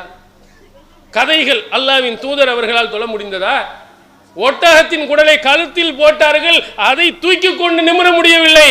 காபத்துல்லாவிலே அவங்களுடைய மகள் ஃபாத்திமா உதவி செய்ய வேண்டி இருந்தது. இவங்க கடலுக்கு மேலே மிதந்து தொழுகிறாரா, வானத்திலே தொழுகிறாரா? இப்படியெல்லாம் பொய்யும் புரட்டுகளும் இந்த சமுதாயத்தில் சொல்லப்படுகிறது. எதிர்த்து யார் கேள்வி கேட்டா? யார் இதை சிந்தித்து பார்த்தா? அப்படியா அவுலியாக்கள் இப்படி செய்தார்களா அப்படின்னு நினைத்து கொண்டு அங்கே ஓடி போகிறார். அவர்களிடத்திலே போய் என்ன செய்கிறார்? இந்த மாதிரி கோரிக்கைகளை என்ன செய்கிறார்? எடுத்து வைக்கிறார். இந்த மாதிரி முட்டாள்தனமான ஒரு நிலையை உருவாக்கிய காரணத்தினால்தான் மக்கள் எல்லாம் தர்காக்களுக்கு ஓடிக்கொண்டிருக்கிறார்கள். அந்த மாயையை முதலில் உடைத்தார்கள் அல்லாஹ்வின் தூதர் அவர்கள். இந்த நம்பிக்கை வரக்கூடாது என்று சொன்னார்கள். தௌஹீதை பின்பற்றுபவர்கள் அந்த பக்கம் தலை வச்சு படுக்கக்கூடாது. தர்காவை பற்றி இன்று உலகத்தில் தமிழ்நாட்டில் தர்கா இல்லாத எந்த ஊர் இருக்கிறது? தர்கா பூரா நிறைஞ்சு வழிகிறது. எல்லா இடத்துலையும் தர்கா. அது வருமானத்துக்கு அற்புதமான வழிமுறை. அந்த தர்காவை கட்டுகிறார். கட்டி எவ்வளவோ வைக்கிறான். 40 அடி அவுளியாங்கிறான், 60 அடி அவுளியாங்கிறான். கபரு சில இடங்கள்ல கட்டி இருக்கிறான். அந்த கட்டடத்துக்கு வெளியே போய் என்ன செய்கிறது? கபர் நிற்கிறது. அதையும் சேர்த்து கட்ட வேண்டியதான பிரமிப்பு ஊட்டுவதற்காக கனவுல வந்து சொன்னாரு, எனக்கு வந்து தலைவர் அங்க வர இருக்கு, கொஞ்சம் நீட்டி கட்டு. இப்படி 40 அடி அவுளியா, 60 அடி அவுளியா, 100 அடி அவுளியா, இப்படி எல்லாம் சொல்லுகிறாரே. அல்லாஹ்வின் தூதர் அவர்கள் இப்படி இறந்தவர்களுக்கு இப்படி தர்கா கட்ட வேண்டும் என்று சொன்னார்களா? அனுமதித்தார்களா? இப்ராஹிம் நபிக்கு கட்டினாங்களா? இஸ்மாயில் நபிக்கு கட்டினார்களான்னு நம்ம கேட்டு இருந்தால் அந்த மக்கள் புரிந்திருப்பார்கள். நீ சொல்லையா 40 அடி அவுளியா என்ன, 4000 அடி அளவுக்கு அவுளியாக்கள் நாங்க கட்ட தயார். சீன பெரிஞ்சு ஒரு மாதிரி இந்த கூத்துரு பூரா வளைஞ்சி நெளிஞ்சி ஊர் பூரா வளைச்சி நிறுத்துறையா ரசூல்லா சொன்னாங்கன்னு காட்டு. 40 அடி அவுளியா 4000 அடி உயரத்திலையும் கட்டுவதற்கும் நீளமாக கட்டுவதற்கும் தயார். ரசூல்லா சொன்னாங்களா? கட்ட சொன்னார்களா? அவ்வளவு பெருசு வளர்ந்தார்கள் சொன்னார்களா? அவன் பாட்டுக்கு அடிச்சு விடுறான், நம்பிக்கொண்டு இருக்கிறோம். ரசூல்லா என்ன சொன்னாங்க? சஹீஹ் முஸ்லிமில் எடுத்து பாருங்கள். 2ஆம் பாகம் தமிழில் வந்திருக்கு, எடுத்து பாருங்களா. அபாசுக அலாமா பாசனி அலைஹி ரசூலுல்லாஹி ஸல்லல்லாஹு அலைஹி வஸல்லம், அல்லாஹ்வின் தூதர் அவர்கள் எனக்கு எந்த பணியை கொடுத்தார்களோ அந்த பணியை உனக்கு கொடுக்கிறேன் என்று அலி ரலியல்லாஹு அன்ஹு அபுல் ஹய்யாஜ் அவர்களுக்கு சொன்னார்கள். அதிலே வலா கபுரன் முஷ்ரிஃபன் இல்லா சவ்வைத்தஹு, உயரமாக இருக்கக்கூடிய எந்த கபரையும் தரைமட்டம் ஆக்காமல் விட்டுடாதே, உடைத்து நொறுக்கு. ரசூல் ஸல்லல்லாஹு அலைஹி வஸல்லம் சொன்னது. அல்லாஹ்வின் தூதர் அவர்கள் அலி ரலியல்லாஹு அன்ஹு அவருக்கு சொன்னது. அவருடைய காலத்தில் அடித்து நொறுக்கப்பட்டது, சமமாக்கப்பட்டது. ரசூலுல்லாஹ் இப்படி கபரை உயரமா கட்டக்கூடாது, கொஞ்ச அளவு கூட தூக்கக்கூடாது, சமமாக்க வேண்டும் என்று ரசூலுல்லாஹி ஸல்லல்லாஹு அலைஹி வஸல்லம் சொன்ன செய்தி சஹீஹ் முஸ்லிமில் பதிவு செய்யப்பட்டிருக்கிறது. இன்று தமிழிலே, அதுவும் சுன்னத்துல் ஜமாத்தினால் மொழிபெயர்க்கப்பட்ட நூலிலும் பதிவு செய்யப்பட்டிருக்கிறது. இது யார் பின்பற்றினா, இதை யார் கேட்டா, இதை யார் சிந்தித்து பார்த்தா? எதையுமே நாம் காட்டாத காரணத்தினால் தௌஹீதிலிருந்து தடம் புரண்டு போய் கொண்டு இருப்பதை நாம் இன்று பார்த்து கொண்டிருக்கிறோம். தௌஹீது கொள்கையிலே இருக்கக்கூடியவர்கள், தௌஹீது கொள்கையை பின்பற்றக்கூடியவர்கள் கண்டிப்பாக இந்த மாதிரி தர்கா வழிபாடுகளை ஒருபோதும் பின்பற்ற மாட்டார். ரசூலுல்லாஹ்வை பின்பற்றுபவர்கள் அதற்கு பின்னால் போக மாட்டார்கள். அடுத்ததா இந்த சமுதாயத்தில் தௌஹீதுக்கு எதிராக ரசூல் ஸல்லல்லாஹு அலைஹி வஸல்லம் காட்டித்தராத வழிமுறைகள், நோய் நொடி எது வந்தாலும் அங்கே பூசாரிகிட்ட போகிற மாதிரி நம்ம அஜர்த்துமார்கள்ட்ட போகிறோம். அஜர்த்துமார் டாக்டர்கிட்ட போகிறதே யோசித்து போக வேண்டியிருக்கு. ஏன்னா திருட்டு போய் நிறைய பேர் இருக்கிறான், போலி டாக்டர்கள் நிறைஞ்சு போயிட்டான். நகைச்சுவையாக ஒரு ஆள் போய் சொல்வார்கள், ஒரு போலி டாக்டர்னு எப்படியா கண்டுபிடிச்ச? நான் போய் என் ஒய்ஃபு, நானும் ஒய்ஃபும் 10 வருடம் கல்யாணம் ஆயிடுச்சு, என் பொண்டாட்டி வயிற்றுல ஒரு புழு பூச்சி கூட இல்லை டாக்டர் அப்படின்னு. பேஸ் பேஸ், உங்களுடைய மனைவி இவ்வளவு ஆரோக்கியமாக இருக்கிறார்களா, ஒரு புழு பூச்சி கூட வரவில்லையா அப்படின்னு சொல்லியிருக்கான். இப்படி இவன் மாதிரி டாக்டராக இருந்தால் அவன் மாதிரி ஆள்கிட்ட எவ்வளவு கவனமாக இருக்கணும். நம்ம போய் உடம்பு முடியலை, நமக்கு பிரச்சனை வருகிறது, உடனே ஓடி போய் என்ன செய்கிறோம்? அஜரத்தில் போய் என்ன செய்ய, தாயத்து தட்டு தகடு போய் நம்ம நிற்கிறோம். தௌஹீதை பின்பற்றக்கூடியவர்களுக்கு ரசூலுல்லாஹி ஸல்லல்லாஹு அலைஹி வஸல்லம் சொன்ன வழிமுறையா எவ்வளவு அழகாது. லிக்குல்லி தாயின் தவாவுன், ஒவ்வொரு நோய்க்கும் மருந்து இருக்கிறது. இதா உசீப தவானி தா பரிய பிஇذنில்லா, மருந்து நோயை அடைந்தால் அல்லாஹ்வின் உதவியுடன் அந்த நோய் போகிறது. அதனால் ததாவுயா இபாதல்லாஹ், அல்லாஹ்வின் அடியார்களே மருத்துவம் செய்யுங்கள். ரசூல் ஸல்லல்லாஹு அலைஹி வஸல்லம் தௌஹீத்வாதிகளுக்கு சொன்னது, தௌஹீதை பின்பற்றுபவர்களுக்கு சொன்னது மருத்துவம் செய்யி. நீ மாய மந்திரம் என்று நீ போகாதே, தாயத்து தட்டு என்று நீ போகாத, மாந்திரியர்கள் என்று கேரளாவில் தங்கள் அந்த பக்கம் நீ போயிடாத. இப்படி ரசூலுல்லாஹி ஸல்லல்லாஹு அலைஹி வஸல்லம் அவர்கள் அவ்வளவு தெளிவாக சொல்லி இருக்கின்ற பொழுது இதில் இருக்கக்கூடியவர்கள் இந்த ஏமாற்று பேர்வழிகளிடத்திலே போய் அங்கே இருக்கக்கூடியவர்கிட்ட நம்புறான், கிளி ஜோசியன்னு போறான், கிண்டலாக மாற்று மதத்தில் உள்ளவோட கிண்டல் பண்றான். என்னடா கிளி ஜோசியத்துக்கு போற, பாவம் அந்த அப்ராணி ஒரு கிளி அதுக்கு கொடுக்கக்கூடிய ஒரு நெல்லுக்காக ஒரு சீட்டை எடுத்து போடும். மொத்தம் எத்தனை சீட்டு வச்சிருக்கான்? 20 சீட்டு அல்லது 30 சீட்டு வச்சிருப்பான் அதிகபட்சமாக. ஆனால் அறிவட்டவர்களா, இந்தியாவினுடைய ஜனத்தொகை 120 கோடிக்கு மேலே ஆச்சு. இந்த 120 கோடி பேருடைய அவன் வாழ்நாள் அத்தனையும் இந்த 20 சீட்டில் இடம் இருக்கும். இந்த இந்தியா மட்டும் இல்லை, 700 கோடி பேருக்கு மேலே இருக்க உலகத்தினுடைய அத்தனை எவன் வந்து கேட்டாலும் இந்த 20 சீட்டில் தான் எடுத்து சொல்லுவான். உள்ளே இருக்குன்னு நீ நம்ப முடியுமா? இது நம்புற மாதிரி இருக்குதா என்று அடுத்தவன் கேட்கும் அளவிற்கு நமக்கு வரக்கூடிய பிரச்சனைகள் அத்தனை உலகத்தில் எவன் வந்தாலும் சரி இந்த அஜரத்தில் போட்டோம்னா உடனே சரி செய்து விடுகிறான் நம்ம நம்புறமே. இது ஒரு முட்டாள்தனம் இல்லையா? இது அறிவுக்கு பொருத்தம் இல்லையா? அல்லாஹ்வின் தூதர் அவர் காட்டிய வழிமுறைக்கு எதிரானது இல்லையா? தௌஹீது கொள்கையிலே இருப்பவர்களுக்கு அல்லாஹ்வின் தூதர் அவர்கள் காட்டிய அந்த வழிமுறை, இங்கே நீ போவாத, அல்லாஹ்ட்ட கேளு, நீ மருத்துவம் செய், இறைவனிடத்தில் பிரார்த்தனை செய், அந்த நோய் உனக்கு போகும் என்ற ரசூல் ஸல்லல்லாஹு அலைஹி வஸல்லம் சொல்கிறார்கள். போய் அங்கே தாயத்தை வாங்குறான், தட்டு ஒவ்வொரு வீட்லையும் பாருங்க பெரிய தகரத்தை எடுத்து அடிச்சு மாட்டி வச்சிருக்கு.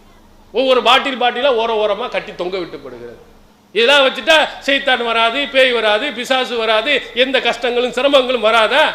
உங்கள் வீட்டில் எதுவுமே வரவில்லையா? எண்ணத்தை மாட்டினா அல்லாஹ் என்ன விதித்திருக்கிறானோ அதுதானே நடக்கும். அதை நம்புவது இல்லை, தௌஹீது கொள்கையிலே உறுதி இல்லை. இந்த மாதிரி ஏமாற்று பேர் வழிகள் இருக்கிறார்களே, அவர்கள்ட்ட 5க்கும் 10க்கும் கொண்டு போய் நம்முடைய ஈமானை அடகு வைத்து விடுகிறோம். தௌஹீதில் கொள்கையை இல்லாமல் நாம் ஆக்கி விடுகிறோம். தௌஹீதை பின்பற்றக்கூடியவனை அல்லாஹ்வின் தூதர் அவர்கள் இந்த இடத்துக்கு நீ போவாதங்க, சிந்தித்து பார், உன்னுடைய அறிவை பின்பற்றி பார் சொன்னாங்க. சஹாபாக்கள் கேட்கிறான், முஆவியா இப்னுல் ஹக்கம் அஸ்-சுலமி ரலியல்லாஹு அன்ஹு அவர்கள் சஹீஹ் முஸ்லிமிடம் வருகிறது. அவர்கள் சொல்லுகிறார், உமூரன் குன்னா நஸ்னஉஹா ஃபில் ஜாஹிலியா. அல்லாஹ்வின் தூதர் அவர்களே, நாங்கள் அறியாமை காலத்தில் நிறைய விஷயங்கள் செஞ்சுக்கிட்டு இருந்தோம், அது பற்றி விளக்கத்தை எங்களுக்கு சொல்லுங்கள். குன்னா நாத்தில் குஹான், நாங்கள் இந்த குறி சொல்லக்கூடியவன்ட்ட போயிட்டு இருந்தோம், நீங்கள் என்ன சொல்லி? வலா தாத்துல் குஹான், இந்த குறிகாரன் இடத்துல போவே செஞ்சிராது, அங்க தலை வச்சே படுக்காதே. அல்லாஹ் மீது நம்பிக்கை வைக்க சொன்னார்களே தவிர இவன்கிட்ட போய் அதை கேள் இதை கேள் என்று ரசூலுல்லாஹி ஸல்லல்லாஹு அலைஹி வஸல்லம் சொல்ல. இவங்க எல்லாம் ஏமாற்று பேர்வழிகள் என்பதை அல்லாஹ்வின் தூதர் அவர்கள் 1400 ஆண்டுகளுக்கு முன்னாலே சொல்லி இருந்தும் கூட இன்றைய சமுதாயத்தில் இருக்கக்கூடிய முஸ்லிம்கள் தன்னுடைய அறிவை அடமானம் வைத்துவிட்டு இன்றும் அஜரத்துக்கு பின்னால் அங்கே ஓதி பார்ப்பதற்கும் தகடு தட்டி எழுதுவதற்கும் ஓடி போய் கொண்டிருப்பதை நாம் பார்க்கிறோம்.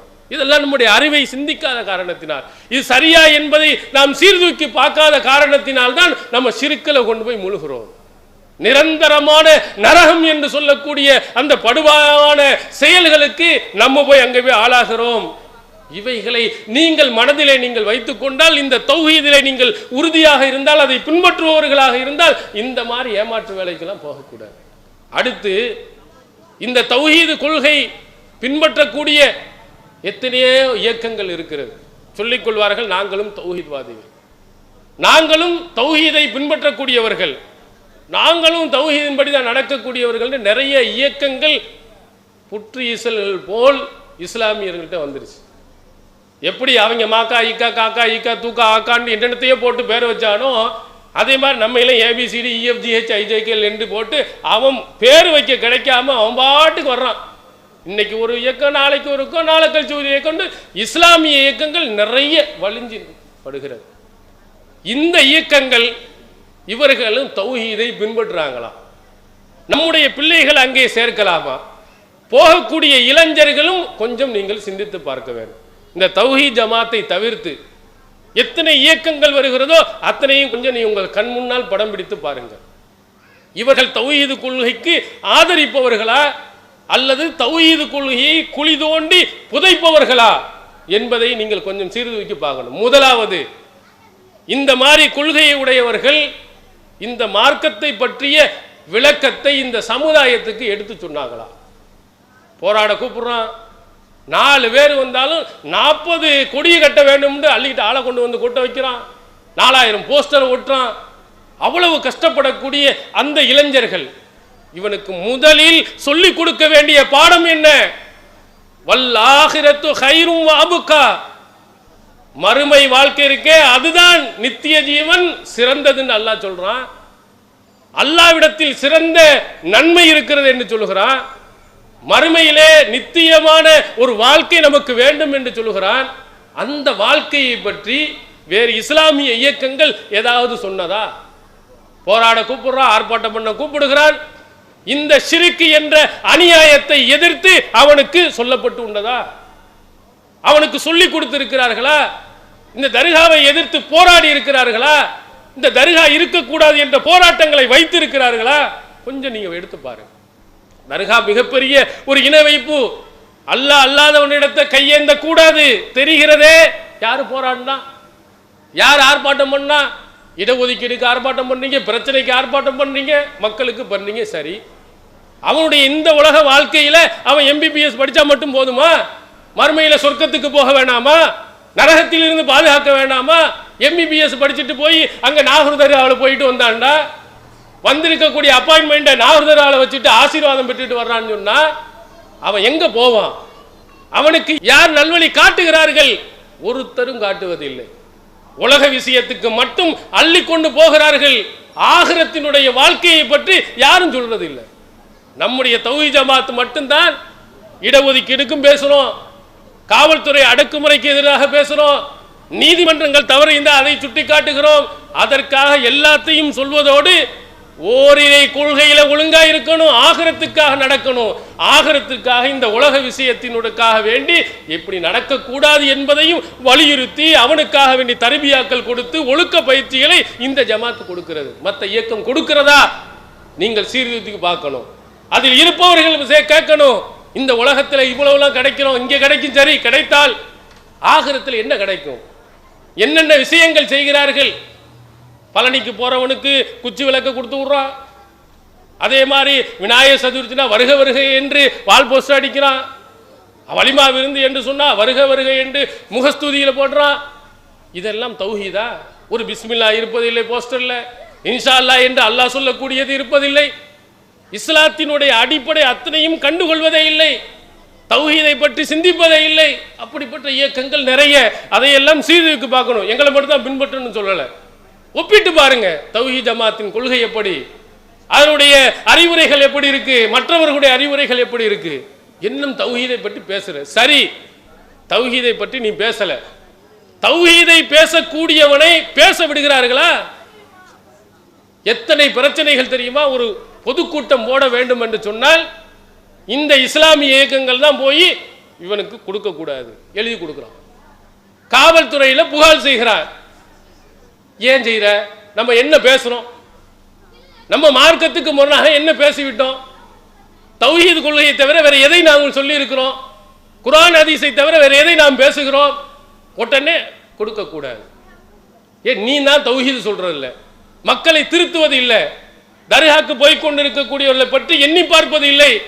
தௌஹீத் கொள்கையை சொல்லுகிறானே அவனை கூட ஒழுங்காக சொல்ல விடவில்லை. ஆனால் அது என்ன இயக்கம், எப்படிப்பட்டவர்கள்? கொஞ்சம் நீங்கள் சிந்தித்து பாருங்கள். அது மட்டுமல்ல, இதாவது பரவாயில்லை, பள்ளியாசல்ல போய் நம்மளா தொழுதோம்னா அடிச்சு விரட்டுறோம். அதுக்கு யாரு? சுன்னத்து வல் ஜமாத்தை சார்ந்தவர்கள் கூட அமைதியா இருந்தா கூட இந்த இப்போ ஒருத்தவன் வந்து என்ன செய்யலாம், தூண்டி விடுறான். அடி உத தூக்கி எறி. அவன் செஞ்சான், அபூஜையில் செஞ்சது. அஃபரைத்தல்லதி என்ஹா அப்தன் இதா சல்லா, தொழக்கூடியவனை தடுக்கிறான் அந்த அநியாயக்காரன் நபியை நீ பாத்தியான்னு அல்லாஹ் கேட்கிறான். கஅபத்துல்லாஹ்விலே ரசூல் ஸல்லல்லாஹு அலைஹி வஸல்லம் தொழும்போது ஒட்டகத்தின் குடலை தூக்கி போட்டு, ஒட்டகத்தின் கழிவுகளை தூக்கி போட்டு தடுத்த அயோக்கியர்கள் அபூஜையில். தொழுவ வர்றவன் 4 பேர், அந்த 4 பேரை அடிக்கிறான், தூக்கி எறிகிறான். பள்ளியில் தொழுவதற்கு தடை செய்யக்கூடியவர்கள் யார்? சரி சரி, இதாவது போயிட்டு போய் விடலாம். ஒருவர் இறந்து போயிட்டான், இறந்து போய்விட்டால் இரக்கம் இல்லாதவன் கூட பரிதாபப்படுவான். அதுவும் பச்சிலை குழந்தை என்று சொன்னால் அவங்களுடைய உள்ளம் அப்படியே தாயும். பச்சிலம் குழந்தை இறந்து தௌஹீதின் முறைப்படி அடக்கம் பண்ண போறண்டா நிக்கிறான், பண்ண கூட மாட்டேன். அட, இறந்தவர்கள் வீட்டில் கூட அரசியல் பார்ப்பவர்களை பார்க்கணும். உனக்கு என்ன செஞ்சான்? உங்ககிட்ட வந்து அடிச்சானா? உங்க இமாம நீயே வந்து தொலைவைன்னு சொன்னானா? நாங்க சொன்ன மாதிரி நாங்க தொலை வச்சு அடக்கம் செஞ்சுட்டு போறோம். வேற என்ன செய்திருக்கிறார்கள்? இதற்கு இடையூறா இருக்கான். இது தௌஹீத்வாதியா? தௌஹீதை பின்பற்றுபவனா? தொழுகையை தடுக்கக்கூடிய அபூஜையில் கூட்டம். இந்த மாதிரி ஒரு இறந்தவர்களை கூட ஒரு இடத்தில் அடக்கம் செய்வதற்கு எதிர்ப்பு, பிரச்சனைகள் எத்தனை இடங்கள்ல. சுன்னத்துல் ஜமாத் அமைதியா இருந்தாலும் இந்த கூட்டம் போய் தூண்டி விடுகிறது. போலீஸ்காரன் போய் பேசுகிறான், நீ தான் சனியன் சொல்றது இல்ல. சொல்பவர்களை கூட எதிர்க்கக்கூடிய ஒரு நிலையை, இயக்கங்களை நீங்கள் பார்த்து கொண்டு இவங்களை எல்லாம் கண்டுகொள்ளணும். அதில் இருப்பவர்கள் சிந்திக்கணும். அவன் பாட்டுக்கு அவனுடைய இதை இறந்து போனவரை அவன் அடக்கம் செய்யறான், போய் விடுவோம். இப்போ பக்கத்தில் இது கிளியனூர்ல, பொறையாறுல, அதே மாதிரி திருப்பூண்டியில எத்தனை எல்லாம் யாரு பிரச்சனை பண்ணா? நம்ம பிரச்சனை பண்ணோமா? அடக்கம் பண்ணா நாங்க தௌஹீத் முறைப்படி அடக்கம் செய்யறோம், ரசூலுல்லாஹ் சொன்ன அடிப்படையில் நடக்கிறோம். உங்களுக்கு எதுக்கு நாங்க பிரச்சனை பண்ண? நாங்க தொலை வச்சு நாங்க அடக்கம் தான் பண்ண போறோம். அந்த இடத்த எனக்கு எழுதித்தான்னு கேட்கிறோமா? அல்ல வீடு கட்ட போறோமா? அதே போய் இருந்து ஃபாத்தியா ஓத போறோமா? தர்கா கட்ட போறோமா? காட்ட அடக்கி விட்டு நாங்க பாட்டு போக போகிறோம். அப்ப இந்த மாதிரி உள்ளவர்களுக்கு எதிராக நடக்கிறது. இது தௌஹீத்வாதியுடைய அழகா? தௌஹீதை பின்பற்றவன் இப்படி செய்தானா, அல்லது அந்த ஃபிரௌன் அபூஜையில் போன்றவர்கள் செய்தார்களா? கொஞ்சம் நீங்கள் சிந்தித்து பாருங்க.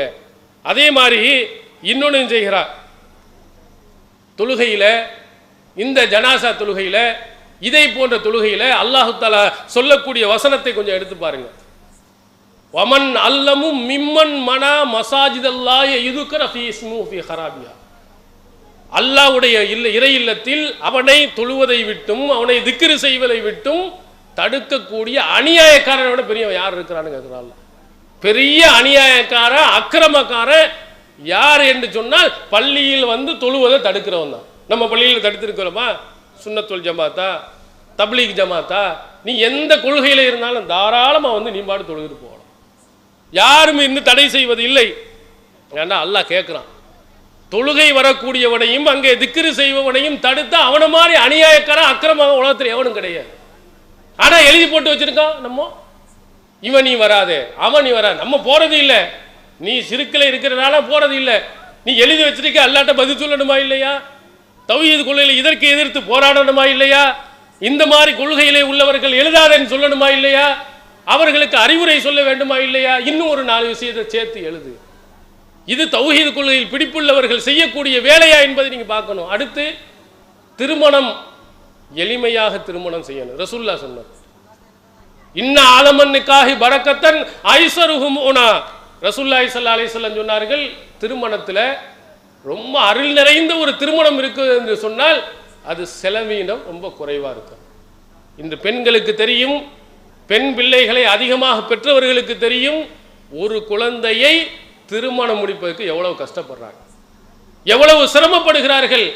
அவனுக்கு சீதனம் வாங்கி கொடுப்பது, வரதட்சணை வாங்கி கொடுப்பது, சாப்பாடு போடுவது என்று அல்லாஹு அக்பர் பல லட்சம் ரூபாய்கள் அள்ளி கொட்ட வேண்டியிருக்கிறது. அன்றைய காலத்திலே ரசூல் ஸல்லல்லாஹு அலைஹி வஸல்லம் காலத்தில் 5 பெண் குழந்தைகளை பெற்றார்கள்னா ஆண்டி கூட அரசனாயிருவான். ஆனால் இன்று 5 பெண் குழந்தைகளை பெற்ற அரசனும் கூட ஆண்டியா போயிடுவான், கொடுத்தே தேஞ்சு போயிடுவான். இது ரசூலுல்லாஹி ஸல்லல்லாஹு அலைஹி வஸல்லம் காட்டிய வழிமுறையை பின்பற்றக்கூடிய அரபு நாடுகளில் இன்றும் இருக்கிறது. இன்று பெண் குழந்தைகளை பெற்றார்களே ஆனால் லட்சக்கணக்கான ரூபாய் ரியால்கள் என்ன செய்யணும், மஹரா கொடுக்கணும். 1 ரூபா 2 ரூபாயில் லட்சம், 1 லட்சம் ரியால்ண்டா ஏறத்தாழ 15 லட்சம் ரூபாய்கள், 14லேருந்து 15 லட்சம் ரூபாய் வந்து என்ன செய்யணும், மஹரா கொடுக்கணும். ரொம்ப அழுது போயெல்லாம் என்னட்ட சொன்னவர், நான் ஒரு அரபியோடு போகும்போது சொன்னார், என்னையா இத்தனை வயசாச்சு, 30க்கு மேலேயாச்சு, 7 கழுத வயசாச்சு, இன்னும் கல்யாணம் முடிக்காமல் இருக்க அப்படின்னு கேட்டால், என் மகர் கொடுக்க பணம் இல்லை அப்படிங்க. ஏன் 15 லட்சம் 20 லட்சம்னு எப்படி கொடுப்பது, ஒரு ஏழையா இருக்கு எப்படி கொடுக்க முடியும்? அரசு உதவி செய்கிறது. பெண் குழந்தைகளை பெற்றால் அங்கே அவ்வளோ சந்தோஷம் மகிழ்ச்சி. ஆனால் இங்கே மகிழ்ச்சி அடைவோமா, இங்கே சந்தோஷம் படுவோமா? ஒரு பெண் குழந்தையை பெற்றுட்டாலே அவ்வளவு ஐயோ அடுத்த பெண் குழந்தை வந்துடக்கூடாது என்று பெண்களே பதறும் நிலைக்கு ஆளாது. காரணம் என்ன? திருமண செலவு. வேற என்ன பிரச்சனை? திருமணம் ரொம்ப லேசாச்சு, 15-20 லட்சம் வரும்னா எத்தனை பெண் குழந்தைகளை பெற்றிருப்போம்? அப்போ இந்த சமுதாயத்தில் மிகப்பெரிய ஒரு கேடாக இருக்கக்கூடிய வரதட்சணை, ஆடம்பர திருமணம் ஒழிக்கப்படணுமா இல்லையா? இதை ஒழிப்பதற்காக வேண்டி இந்த ஜமாத்து தான் குரல் கொடுக்கிறது. எந்த அளவுக்கு கல்யாண மண்டபத்தில் வச்சு ஆடம்பரமா செஞ்சா கூட முழுசா தௌஹீத் இருந்தா அதுல கூட நாங்க கலந்துக்கிற மாட்டோம்னு சொல்றோம். ரொம்ப எளிமைப்படுத்து, திருமணம் லேசாக்கு, இந்த மக்களுடைய கஷ்டங்களை போக்குவதற்கு உன்னுடைய பங்களிப்பும் இருக்கட்டும் அப்படிங்கிற அளவுக்கு சொல்றோம். பணக்கார முகத்தை திரும்பிக்கிறான், லட்சாதிபதி அந்த பக்கம் பார்க்குறான், கோடீஸ்வரன் இந்த பக்கம் பார்க்குறான், அப்படி இப்படி தௌஹீதில் இருக்கக்கூடியவர்கள் அவன் வைக்கிறான் கல்யாண மண்டபத்தில் 50 லட்சம், ரிசப்ஷனுக்கு 1 லட்சம், இப்படி வந்து பல லட்சம் ரூபாய்கள் இந்த கல்யாண மண்டபத்துக்கும் சாப்பாட்டுக்கும் கொட்டுறான். இதெல்லாம் அநியாயம் இல்லை. இதை பார்த்த மக்கள்கள் அதே மாதிரி செய்யணும்னு ஆசைப்படுவார்களா இல்லையா? இதை எதிர்த்து போராடுகிறோம். அந்த மாதிரி வரக்கூடாதுன்னு சொல்லி ஒரு எளிமையான திருமணம் நடத்தினா சண்டைக்கு வர்றோம். தஃப்தர் கொடுக்க மாட்டோம், இங்கே வந்து திருமணம் செய்யண்டா இப்படி வந்து செய்யணும், மாலையை போடு, ஃபாத்தியாவை ஓது, எந்த மாதிரி செய்ய. ஒரு எளிமையான ஒரு திருமணம் நடத்தினா எதிர்த்து நிற்கிறது யாரு? எதிர்ப்பை கொடுப்பது யாரு? அங்கே போலீஸ் பிரச்சனையை உருவாக்குவது யாரு? எல்லாம் இந்த இயக்கங்கள் தான். சிந்தித்து பாருங்கள். தௌஹீதின்படி சுன்னத்தான அடிப்படையிலே ஒரு தொழுகையை, ஒரு நிக்காகை, ஒரு திருமணத்தை இந்த சமுதாயத்தில் கொண்டு போய் சேர்க்கிறோம். வரதட்சணையை எதிர்த்து போராடுகிறோம். உனக்கு துப்பு இல்லை, நீ கேட்கறது இல்லை, எல்லா இடத்துலையும் ஜம்முன்னு சாப்பிட்டு வந்துடுற, எல்லா ஆடம்பரத்திலும் கலந்து கொள்கிற, எல்லா வரதட்சணையும் ஆதரிக்கிற. நம்ம எதிர்த்து குரல் கொடுக்கிறோம். குறைஞ்சபட்சம் நீ கண்டுக்கிறாமையா போயிருக்கணும். அந்த மாதிரி திருமணத்தை தடுத்த நிகழ்ச்சிகள் எத்தனை? இது நியாயமா? இளைஞர்களே, அதில் இருப்பவர்கள் சிந்தியுங்க, இங்க இருக்கக்கூடிய பெற்றோர்கள் சிந்தியுங்க. ஒரு அநியாயத்துக்கும் ஒரு அக்கிரமத்திற்கும் துணை போகக்கூடிய எத்தனை இயக்கங்கள், அமைப்புகள் இருக்கிறது. எல்லாம் போலீஸ்ல பிரச்சனை. என்னத்துக்கு? பெரிய இந்த சமுதாயம் இதற்காகவா? ஒரு சின்ன பிரச்சனைகள், அதுவும் கொள்கைக்காக ஏற்படக்கூடிய பிரச்சனைகளுக்காக வேண்டி எத்தனை பேர் அந்த ஜனாசாவுக்கு பாவம், ஒரு வயதானவர் அமர்வதற்கு கூட நிற்க கூட முடியாதவர் போய் ஜெயிலில் கொண்டு போய் வச்சான். என்ன செஞ்சார்? அவர் திருடினாரா, கொலை அடிச்சாரா, கொள்ளை அடிச்சாரா, விபச்சாரம் செஞ்சாரா? ஒன்றும் இல்லை. தௌஹீத் முறைப்படி என்னுடைய பிள்ளைக்கு அடக்கம் செய்யணும்னு ஆசைப்பட்டவர். அதற்காக வேண்டி உள்ள கொண்டு போய் வச்சு ஹஜ்ஜு பெருநாள் அன்னைக்கு வெளியே கொண்டு வரும். இதுக்கெல்லாம் யாரு காரணம்னா இங்க இருக்கக்கூடியவர்கள் தான். இதுல உனக்கு என்ன நன்மை கிடைச்சது? இதனால உனக்கு கிடைக்கக்கூடிய நன்மை இந்த சமுதாயம் எழுச்சி பெற்று இந்த சமுதாயத்தின் மிகப்பெரிய நன்மைகளும் பணமும் பொருளாதாரமும் புரண்டு போயிருச்சா? இந்த தௌஹீது கொள்கையை அழிக்க வேண்டும் என்ற நோக்கத்தை தவிர வேறு என்ன? இந்த தௌஹீது கொள்கையை இல்லாமல் ஆக்க வேண்டும் என்ற நோக்கத்தை தவிர வேறு ஏதாவது இருக்க முடியும்? அப்ப இந்த மாதிரி இயக்கங்களை எல்லாம் நீங்கள் எடுத்து நீங்கள் பார்த்தீர்களானால் தௌஹீது கொள்கையினுடைய சத்தியத்தை, சரியான கொள்கையை இந்த சமுதாயத்திற்கு எடுத்து சொல்ல போகின்ற பொழுது அத்தனைக்கும் இடையூறுகள், பிரச்சனைகள், அடிதடிகள். ஒரு ஜனாசாவை அடக்கம் செய்ய முடியாமல் போராடுவது தியாகமா? இது நல்லுள்ளம் படைத்தவனுடைய செயலா? தொழுகைக்கு போவவனை அடித்து விரட்டுவது ஒரு நல்லதா? ஒரு சுன்னத்தான நபிவழியின் அடிப்படையில் சீர்திருத்த திருமணங்களை தடுத்து நிறுத்துவதற்கும் அதற்கும் உதவியாக இருப்பது அது ஒரு நல்ல பண்பாடா? கொஞ்சம் சிந்தித்து பார்க்கணும். இந்த மாதிரி விஷயங்கள் இந்த மாதிரி இயக்கங்கள்ல நிறைந்து போய், ஏன்னா இதனுடைய வளர்ச்சியை கண்டு அவர்களால் பொறுக்க முடியல. எவ்வளவு அடித்தாலும் போய்கிட்டே இருக்கிறான். எவ்வளவு மக்கள் ஒரு 10 வருஷத்துக்கு முன்னாடி எத்தனை பேர் இருந்திருப்பாங்க? இந்த கூத்தூர்ல என்ன நிலை? இந்த கூத்திற்கு முன்னாலே ஒரு 10 வருஷத்துக்கு 10 பேர் கூட இருந்திருக்க மாட்டான். அல்லாஹ் பாருங்க, கண்ட இடம் அவ்வளவு துளைக்கு அல்லாஹு தாலா அவ்வளவு பெரிய வளர்ச்சியை வைத்திருக்கிறான். இது எங்களுடைய தௌஹீத் ஜமாத்துக்கு உள்ளதல்ல, தௌஹீதுக்கு உள்ள வளர்ச்சி. இதே கொள்கையை அவர்கள் சொல்லி இருந்தார்களே, ஆனால் அவர்களுக்கு பின்னால் மக்கள் இருப்பாங்க. நாங்க தௌஹீது கொள்கையை விட்டு போயிருந்தால் அல்லாஹ் காப்பாற்ற வேண்டும், எங்கள்கிட்ட மக்கள் வரமாட்டான். அல்லாஹ்வுடைய உதவி கிடைக்காது. தௌஹீதினுடைய உண்மையான கொள்கையை யார் சொன்னாலும் அல்லாஹ்வுடைய உதவி கிடைக்கும். மக்கா வாழ்க்கை எப்போது இருக்காது. மக்கா வாழ்க்கையில 13 வருட காலங்கள் ரசூலுல்லாஹ் அடி வாங்கினாங்க. மதீனாவுக்கு போன பிறகு அபூஜஹல் போன்ற கூட்டணங்கள் கைகட்டி நிற்கும் நிலையை அல்லாஹ் உருவாக்கினான். மதீனாவுக்கு போய்விட்டு மக்கா வெற்றி ஹிஜ்ரி 8 என்ன நிலைமை? அல்லாஹ்வின் தூதர் பிரகடனப்படுத்துறாங்க, உயிருக்கு ஆசை உனக்கு இருந்தால் வீட்டுல போய் கதவு பூட்டிக்க. அந்த அபூ சுஃபியானுடைய வீட்டுல போய் இருந்துக்க, உயிருக்கு உனக்கு உத்தரவாதம் வேண்டாம், ஓடி போயிரு. எல்லாம் பயந்து நடுங்கி போய் இருந்தா எங்க மதீனா வாழ்க்கையில ஒரு 8 வருட வாழ்க்கையில அப்படியே தலைகளை அல்லாஹ் புரட்டுவான். அல்லாஹ் தௌஹீது கொள்கை எப்போதும் அடிவாங்க நிலையிலே, பயமுறுத்த நிலையில இருக்க மாட்டான். அல்லாஹ் இந்த தௌஹீது கொள்கைவாதிகளுக்கும் ஓங்கிய நிலையை அல்லாஹ் ஏற்படுத்தி கொண்டு இருக்கிறார். அப்ப நாம் இந்த உண்மையான கொள்கை நீங்கள் புரிய வேண்டும். தௌஹீது கொள்கையை பின்பற்றுபவர்கள் அல்லாஹ்வின் தூதர் அவர்களை முன்மாதிரியா பாருங்க. திருக்குர்ஆன் காட்டிய வழிமுறைகளை பின்பற்றி பாருங்க. நபி ஸல்லல்லாஹு அலைஹி வஸல்லம் சொன்ன அந்த பொன்மணிகளை நீங்கள் பாருங்கள். அந்த பொன்மணிகளை நீங்கள் பார்த்தீர்கள் என்று சொன்னால் நிச்சயமாக இந்த கொள்கை இந்த சமுதாயத்தில் மிகப்பெரிய ஒரு எழுச்சியை, மிகப்பெரிய ஒரு அற்புதமான மாற்றத்தை இந்த கொள்கையில வரதட்சணையிலிருந்து, இந்த மூட நம்பிக்கைகள் இருந்து, ஷிர்க்கில் இருந்து, அத்தனையிலிருந்தும் அற்புதமான ஒரு மாற்றத்தை கண்டிப்பாக நாம் என்ன செய்ய முடியும்? செய்து காட்ட முடியும். அந்த மாதிரி ஒரு நிலைக்கு நீங்கள் வர வேண்டும். அல்லாஹ்வின் தூதர் அவர்கள் காட்டிய அந்த வழிமுறைகள், அவர்கள் சொன்ன அற்புதமான அந்த செய்திகள் எல்லாம் நல்லவைகள்.